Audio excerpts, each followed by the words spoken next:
టాలీవుడ్లో కామెడీ దర్శకులు దూరమవుతున్న సమయంలో ఒకప్పటి ఈవీవి సత్యనారాయణ, ఎస్వి కృష్ణారెడ్డిలను గుర్తు చేస్తూ బీభత్సమైన టాలెంట్తో రచయిత నుండి డైరెక్టర్గా మారి తన విశ్వరూపాన్ని చూపిస్తూ తీసిన ప్రతి చిత్రాన్ని హిట్ చేస్తూ సక్సెస్ఫుల్గా దర్శకుడిగా కొనసాగుతున్నారు యంగ్ డైరెక్టర్ అనిల్ రావిపూడి. నేను ఎలా ఉన్నాను? ఆసమే. ఏంటి అంతా సింగోనా? చదువురాని మొత్త. సారీ బా.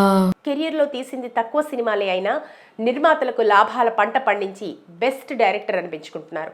అయితే ఈ సంక్రాంతికి వస్తున్నాం చిత్రంతో వెంకటేష్ కెరియర్లోనే 300 కోట్లకు పైగా కలెక్షన్స్ కొలగొట్టేలా చేసి ప్రాంతీయ తెలుగు చిత్రంగా అరుదైన రికార్డును నమోదు చేశారు. పరాయి ఆడదాని మొగుడు మీద కన్నేస్తే కాళ్ళు ఎరుక్కొట్టి పొయ్యిలో పెడతా, చేతులు ఎరుక్కొట్టి చెరుకు మిషన్లో వేస్తా. ఈ సందర్భంగా సక్సెస్ ని ఎంజాయ్ చేస్తున్న అనిల్ తన సినిమా వ్యక్తిగత జీవితానికి సంబంధించిన పలు విషయాలు మీడియా వారితో పంచుకున్నారు.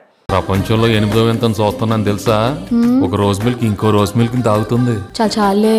ఈ సందర్భంగా అనిల్ మాట్లాడుతూ, నాకెప్పుడు ఖాళీ సమయం దొరికినా పాత సినిమాలు చూస్తుంటా. ముఖ్యంగా జంధ్యాల, ఈవీవి సత్యనారాయణ, కృష్ణారెడ్డి లాంటి గొప్ప దర్శకులు అద్భుతాలు సృష్టించారు. నేను ఇన్స్పైర్ అయిన డైరెక్టర్స్ వాళ్ళు. సో ఆల్వేస్ లైక్ జంధ్యాల గారు అండ్ ఈవీవి గారు అండ్ ఎస్వి కృష్ణారెడ్డి గారు, ఈ ముగ్గురు డైరెక్టర్స్. వాళ్ళ సినిమా చూస్తున్నప్పుడు కొన్ని పాత్రలు, సన్నివేశాల నుంచి స్ఫూర్తి పొంది కొత్త సన్నివేశాలు రాసుకుంటానని తెలిపారు. అయితే ఈ సినిమాలో బులిరాజు పాత్ర కావాలనే పెట్టాను. ఓటీటీలో వచ్చే వెబ్ సిరీస్లు చూసి పిల్లలు ఆ భాషకు అలవాటు పడుతున్నారు. దానివల్ల జరిగే ప్రమాదం ఎలాంటిదో చెబుదామనే ఉద్దేశంతోనే ఆ పాత్ర క్రియేట్ చేశారు. మా అమ్మతోనే కదరా డాన్స్ చేసింది, ఏదో మీ పిల్లలతో డాన్స్ చేసిన. థియేటర్లో ఇప్పుడు సినిమా చూసిన ప్రేక్షకులు బాగా ఆస్వాదిస్తున్నారని అన్నారు. సంక్రాంతికి వస్తున్నాంకు సీక్వెల్ ఖచ్చితంగా ఉంటుంది. రాజమండ్రిలో పూర్తయిన కథ అక్కడే మొదలవ్వచ్చు. పోలీస్ ఆఫీసర్ ఉద్యోగం చేసే మీనాక్షి మళ్ళీ ఎదురింట్లో దిగటం, బయట కాపలా కాసే భాగ్యం, గోడ వెనక నుంచి మీనాక్షిని చూసే వెంకటేష్ గారు, ఈసారి వెంకటేష్ గర్ల్ ఫ్రెండ్ దగ్గరికి వెళ్లకుండా కాపలా కాసే మామగారు, ఇలా చాలా ఆలోచనలున్నాయి.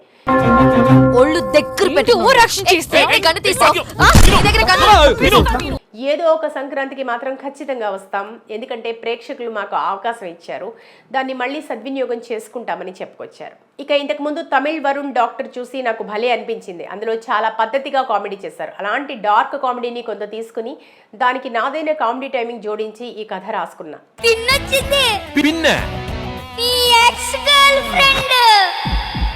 అసలు ఈ ఐడియా ఇచ్చిందే అగ్ర కథానాయకుడు మహేష్ బాబు. ఆయన రజనీకాంత్ జైలర్ చూసిన తర్వాత నాకు ఫోన్ చేసి 45 నిమిషాలు మాట్లాడారు. ఇలాంటి ట్విస్ట్తో మీరు ఒక సినిమా చేస్తే వండర్స్ క్రియేట్ చేస్తారని సలహా ఇచ్చారు. ఆయన సలహాతోనే ఈ కథకు బీజం పడింది. ఇంటర్వ్యూల తర్వాత హీరోను పోలీస్ ఆఫీసర్గా చూపించమని నా టీం మొత్తం చెప్పింది. అలా బాగుండదని నేను ఒక్కడనే పట్టుపట్టా.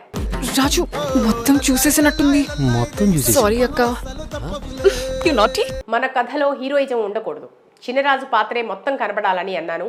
అంచనా నిజమైందన్నారు. ఇక చిరంజీవి గారి గ్యాంగ్ లీడర్, రౌడీ అల్లుడు, ఘరానా మొగుడు చిత్రాల్లో ఆయన పోషించిన పాత్రలకు ఒక డిఫరెంట్ యాటిట్యూడ్ ఉంటుంది. దాన్ని పట్టుకున్నాం. ఆయన ఎలా మాట్లాడాలి, ఎలాంటి హావభావాలు పలికించాలి అన్నది డిజైన్ చేసుకున్న తర్వాత పూర్తి స్క్రిప్ట్ రాసుకుంటాం. జలుబు కూడా అంటించావా? టూ మచ్ రాజు. ఇప్పటికే నేను చెప్పిన ఐడియా చిరంజీవి గారికి నచ్చింది. సినిమా చేయడానికి చాలా ఆసక్తిగా ఉన్నారు. ప్రస్తుతం స్క్రిప్ట్ పూర్తి చేసుకోవాలి.